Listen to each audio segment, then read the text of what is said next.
নমস্কার, কেমন আছেন সবাই? শ্রেয়ার গৃহকোণে আপনাদের সকলকে স্বাগত জানাই।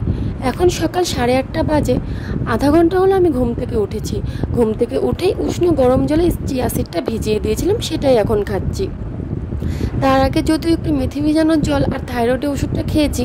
থাইরয়েডের ওষুধ খাওয়ার আধা ঘন্টার মধ্যে কিছু খাওয়া যায় না, তাই মেথি জলটা আধা ঘন্টা বাদে খেয়ে তারপর চিয়া সিডটা খাচ্ছি। আজ 5-6 দিন হলো ওয়ার্কআউটটা বন্ধ রেখেছি, শরীরটা একটা বেশি ভালো ছিল না সেই কারণে। যদিও আগামীকাল থেকে আবার চেষ্টা করব।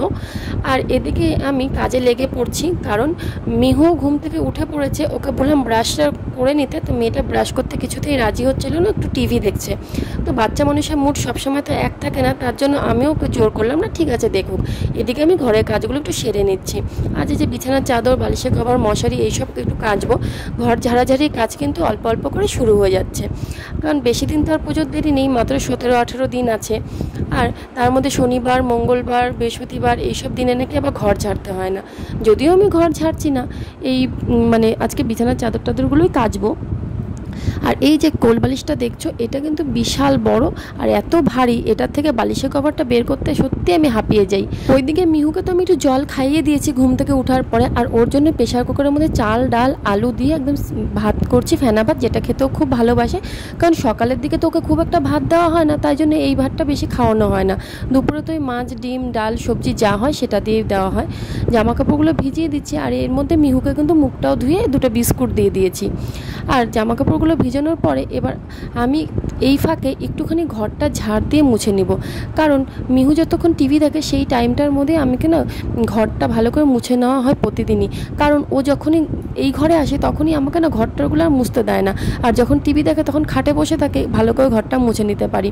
আর সকাল সকাল ঘর ঝাড় দিয়ে যদি মুছে নেওয়া হয়, মনে হয় কাজটা অনেকটাই এগিয়ে গেল।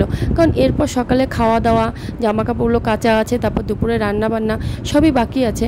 আর পুজো দেওয়ার দিকটা তো আমার শাশুড়ি মাই দেখে নেয়, সবজি কেটে দেওয়া, পুজো দেওয়া করে দেয়, আর আমার তার জন্য অনেকটাই কিন্তু হেল্প হয়। মা ফ্যামিলি প্রচুরই আমাকে সাহায্য করে কাজে।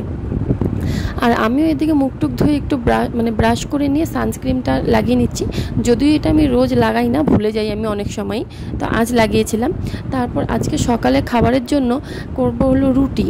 আর তার আগে কালকে রাতে আমি ভিজিয়ে রেখেছিলাম এখানে 5-6টা কিশমিশ দিয়ে 1 কাপ জল, সেটাই সেই জল শুদ্ধ কিশমিশগুলো খেয়ে নিব। আর সকালে তো সেই মেথি জল আর কারি পাতা, একটা রসুন দিয়ে 1 কোয়া রসুন দিয়ে আমার শাশুড়ি মা বলে খেতে, তাই জন্য খাই, বলে নাকি খুব ভালো উপকার হয়, তো শরীরের ব্যথাগুলোও কমে, তো সেই মতন।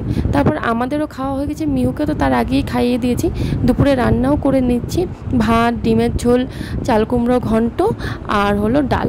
আর এদিকে কিন্তু আমার জামা কাপড়গুলোও এর মধ্যে কাচা কমপ্লিট, বাসন মাজাও কমপ্লিট, সব কাজ কমপ্লিট। তাই একটুখানি মুখের একটু স্কিন কেয়ার করছি। ঘরে অনেক দিন ধরে একটা মুলতানি মাটির প্যাকেট ছিল, সেটাকে একটু দুধ আর হলো অ্যালোভেরা জেল আর গোলাপ জল মিলিয়ে এটা মুখে লাগিয়ে নিলাম। আর তার সঙ্গে আজকে একটু আমি শ্যাম্পুও করবো। আমি কিন্তু ইন্দুলেখা শ্যাম্পুটাই দিই, এই দেখো এখানে আমার হাতে প্যাকেটটাই দেখতে পাবে। আর গতকাল আমি চুলের জন্য পেঁয়াজ, অ্যালোভেরা আর মেথি পেস্ট করে রস বের করে লাগিয়েছিলাম, তারপর আর শ্যাম্পু করা হয়নি, শুধু ধুয়ে রেখে দিয়েছিলাম। তাই কিন্তু আজকে যে শ্যাম্পু করলাম, আর চুলগুলো কিন্তু খুব ভালো লাগছিলো। তারপরে যে দুপুরে খাবার খেয়ে নিলাম, লাঞ্চও করার ডান। তাহলে ভিডিওটা এখানেই শেষ করছি, টাটা, ভালো থাকবেন।